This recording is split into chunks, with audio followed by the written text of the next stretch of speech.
এ মুসলমানও फिर से एक बार মুসলমান বানো। আমার মা বলছিলেন যে ফরমালিনের কারণে বাংলাদেশের কোনো ফল আর মাছ নাকি নষ্ট হয় না। তা আমার মনে হয় সেই ফরমালিনের অভাবেই কিনা পুরো বাংলাদেশটা ভরে গেছে মরা আর পচা মুসলমানে। এখন আপনারা বলতে পারেন যে প্রশ্নটা যে আমি কি এটা কাউকে অ্যাটাক করার জন্য বলছি কিনা। হ্যাঁ, এই কথাগুলো বলছি আপনার এবং আমার মরা বিবেককে জাগ্রত করার জন্য, যা আমাদেরও সেই ফরমালিন ইউজ করা দরকার আমাদের সজীব এবং সতেজ থাকার জন্য। আমাদের দেশের সরকার রিসেন্টলি সমস্ত মসজিদের ইমামদের কাছে একটি সরকারি বিজ্ঞপ্তি পাঠিয়েছেন সন্ত্রাস বিষয়ক জনগণকে সচেতন করতে। অথচ মজার ব্যাপার হলো যে আমরা প্রতিদিন যদি খবরের কাগজগুলো দেখি এবং টেলিভিশনে দেখছি যে সন্ত্রাসী ছাত্র নামধারী সন্ত্রাসীরা তারা অস্ত্র উঁচিয়ে পিস্তল এবং খোলা তরবারি নিয়ে দৌড়াদৌড়ি করছে বিশ্ববিদ্যালয়গুলোতে। এবং অতি সম্প্রতি দেশের স্বরাষ্ট্রমন্ত্রী আখেরুজ্জামান তাকিমের মতো চিহ্নিত সন্ত্রাসীকে দেখতে হাসপাতালে গিয়ে আবারও প্রমাণ করলেন যে আওয়ামী লীগ শুধু সন্ত্রাসীদের সাপোর্টই করে না, বরং এই সন্ত্রাসীরা আওয়ামী লীগেরই পোষ্যপুত্র। এবং তার সমস্ত স্টেটমেন্ট, স্বরাষ্ট্রমন্ত্রীর সমস্ত স্টেটমেন্ট হচ্ছে যে তারা উঠে পড়ে লেগেছেন শিবিরকে নিষিদ্ধ করার জন্য।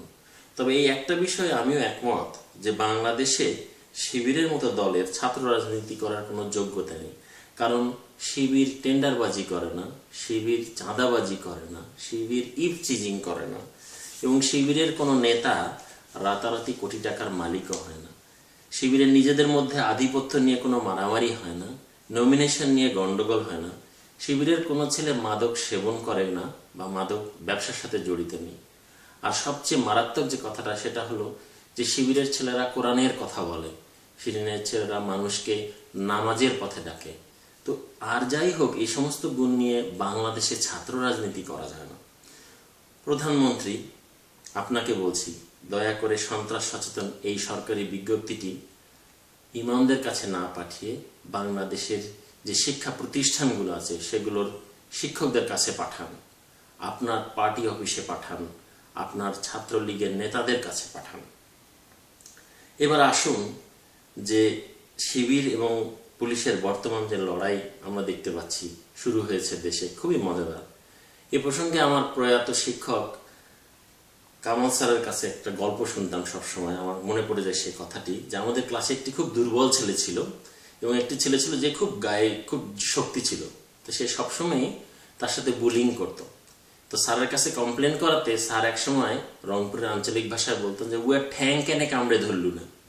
তো আমরা ব্যাপারটা প্রথমে বুঝতে পারতাম না। তো আমরা স্যারকে জিজ্ঞেস করলাম, স্যার এটার মানে কি স্যার? তো আমাদের হোসেন কামাল স্যার উনি আমাদেরকে গল্পটা শোনালেন যে ওনার গ্রামে নাকি একজন খুব দুর্বল লোক ছিল, যার উপর একজন সবল লোক খুব অত্যাচার করতেছিল, একদিন খুবই মারতেছিল। তো লোকটা মায়ের খেতে খেতে এক পর্যায়ে রাগ হয়ে ওই লোকটার পা কামড়ায় ধরে। তো লোকটা মারতে মারতে তাকে অজ্ঞান করে ফেলে, কিন্তু সে পা আর ছাড়ে না, কামড়াইয়ে ধরে থাকে। তো স্যার বলছে যে পরবর্তীতে তার পায়ের এমন অবস্থা হয় যে ওই পা কেটে ফেলতে হয়। তো স্যার এই জন্য বলতো যে যারা দুর্বল লোক তাদের উচিত একসময় ঠ্যাং কামড়ে ধরা। তো আমার মনে হয় এই অ্যাপ্রোচটা শিবির নিয়েছে যে আর কতদিন মার খাবে। এবার আসুন যুদ্ধাপরাধের বিচার বিষয়ে আলোকপাত করি। বিচারের নামে যে প্রহসন চলছে আমার মনে হয় না কোনো সুস্থ বিবেক সম্পন্ন ব্যক্তি তা মেনে নিতে পারেন।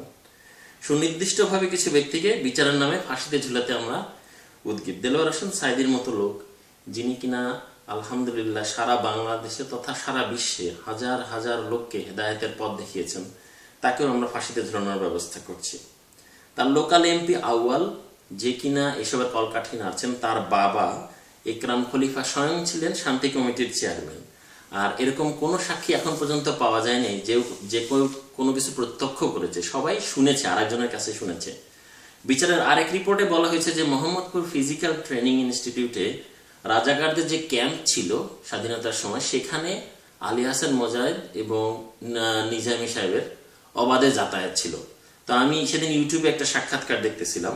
সাক্ষাৎকারটা ছিল তৎকালীন দারোয়ান রহম আলী এবং বর্তমান প্রিন্সিপাল তারেক খান মজলিসের, এবং তারা উভয়ই স্বীকার করেন তারা কখনোই এই দুইজন ব্যক্তিকে ওখানে যাতায়াত করতে দেখেননি, এমনকি এদের নামও তারা কোনোদিন শোনেননি সেই সময়ে।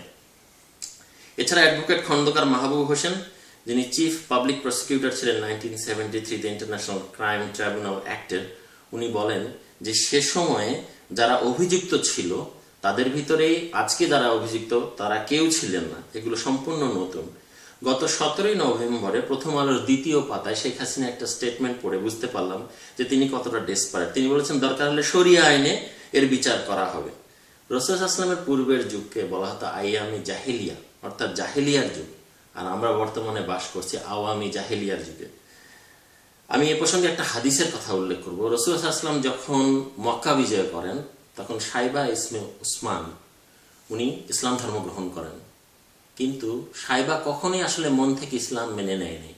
সাইবা ইসলামে এসেছিল প্রতিশোধ নেওয়ার জন্য, কারণ সাইবার বাবাকে হত্যা করেছিলেন হামজা রাদিয়াল্লাহু আনহু বদরের যুদ্ধে, আর সাইবার চাচাকে হত্যা করেছিলেন আলী রাদিয়াল্লাহু আনহু। তা সাইবা সবসময়ই সুযোগ খুঁজতেছিলেন রাসূল সাল্লাল্লাহু আলাইহি ওয়াসাল্লামের উপর আঘাত করার জন্য।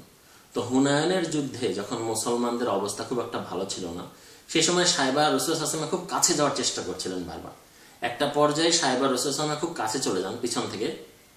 তো রাসূল সাল্লাল্লাহু আলাইহি ওয়াসাল্লাম হঠাৎ পিছনে ঘুরে সাইবাকে দেখতে পান।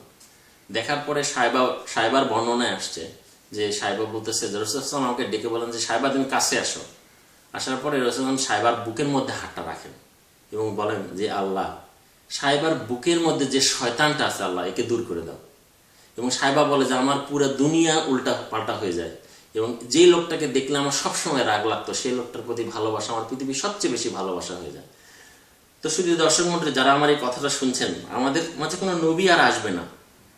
আসুন আমরা সবাই মিলে দোয়া করি, আল্লাহর কাছে চাই যে হে আল্লাহ, আমাদের প্রধানমন্ত্রীর হৃদয় থেকে প্রতিহিংসার যে জজবা, এই জজবা আপনি দূর করে দেন। সোনার বাংলাদেশে ইসলাম আজ বিপন্ন। আমাদের নাচের অনুষ্ঠান বলেন, গানের অনুষ্ঠান বলেন, সিনেমার মহরত বলেন, সব শুরু হয় কোরআন শরীফ তেলাওয়াত দিয়ে। জীবিত মানুষরা কোরআন থেকে দূরে থাকে, আর কোরআন পাঠ করা হয় মৃত মানুষদের জন্য। দিবস আর খাওয়া দাওয়ার যন্ত্রণায় আমরা অস্থির। কেউ মারা গেলে খাওয়া দাওয়া আরও বেড়ে যায়। 3 দিন, 7 দিন, 40 দিন, বছর কি, মিলাদ এবং মিলাদের আদলে বিশেষ দোয়া চলছে। এরপরে তো রয়েছে mother's day, father's day, love day, birthday, marriage day, 31st, Baishakh, Falgun, আরো কত কি, নামই মনে করতে পারছি না এত কিছু। ছোটবেলায় স্যালাইন বানানোর একটা বিজ্ঞাপন দেখে খুব মজা পেতাম।